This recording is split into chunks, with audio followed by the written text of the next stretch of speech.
I mean, even Pusha T denounced what he was saying. Yeah, Pusha T is someone that Pusha T used to get people high. He revived Pusha's whole career. Like, to be dead honest, and this is not a knock at Pusha T, but the clips were over.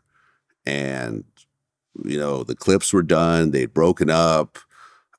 Malice changed his name to No Malice, and he was doing Christian music. And really, Pusha was out there by himself. Kanye took him under his wing and gave him that energy and gave him that production and suddenly put Pusha T back in the conversation of one of the great lyricists of this era. So the fact that Pusha T even said, I'm not feeling this.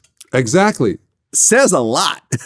And see, that's why I said he's not, whoever was in his camp or wherever he's learning it from, even to the point now, I think now Kanye is smart enough to have somebody to bounce things off and fact check. Man, his camp is lame as fuck. You got Nick Fuentes in your camp who you are doing, like, Nick Fuentes is right there next to him with Alex Jones. Nick Fuentes was in that, like, Tim podcasting that he walked out of, along with Milo.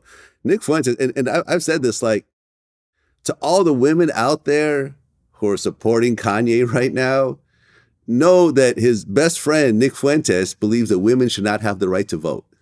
He has said this publicly. He's called the black vote the N-word vote.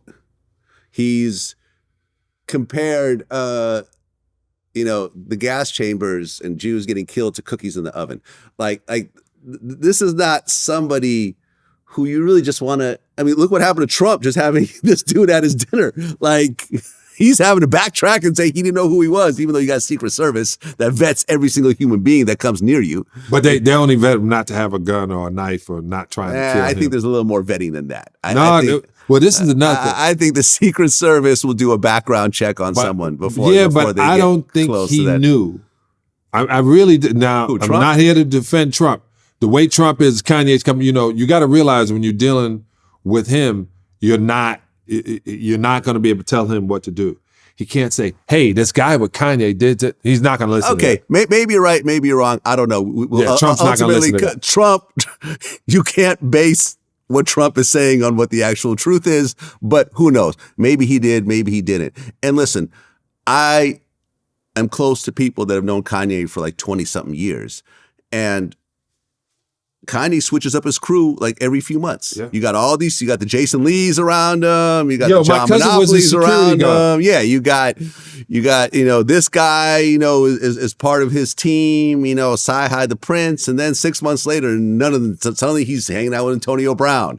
That's his new best friend. Hey. And he's going to games with him. Who actually has an arrest warrant issued right now for allegedly beating up his baby mother. But I digress. Kanye constantly brings a whole new group of people around him constantly every few months, and those people seem to affect him. Suddenly he adopts the thought patterns of the people around him. Candace Owens, once again, a brand new person that suddenly pops up around him, and suddenly you hear Candace Owens through his speech, right? Which, I don't know, man. Like, at the end of the day, I don't think I would interview Kanye, not because of the statements, but because I feel like this is a mentally disabled person at this point. I feel this is someone who's bipolar, who's not on medication. And just like I don't interview like an Orlando Brown, who also is off the rocker, or how I turned down an interview with Aaron Carter, before he passed away, because I felt like these people are not in their right mind, and me sitting down with a person trying to have a conversation, an intelligent conversation, to someone who's just going off into weird directions is somewhat taking advantage of the person, and also not really allowing me to have what I feel is a valid, intelligent back and forth. Yeah. That's how I feel. But if you want to interview him, cool. I can't wait to interview him. And so, Cersei? Cersei? From Game of Thrones? Yeah, the mom? queen. The queen? Yeah.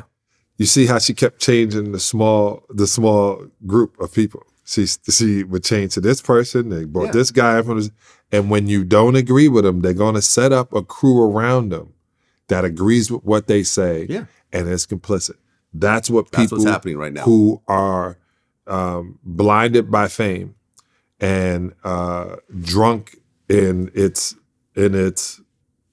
I don't know, in its liquor is a bad situation when you sit around not to sit and think. One of the coolest things Kanye did is when I saw Dave Chappelle and all and went to Wyoming. He was with his dad and he was going, and you get there to step outside of the matrix and, you know, at that time. But then every day you feel you have to do something in order to stay relevant. And that's dangerous. Fame is a terrible, terrible drug.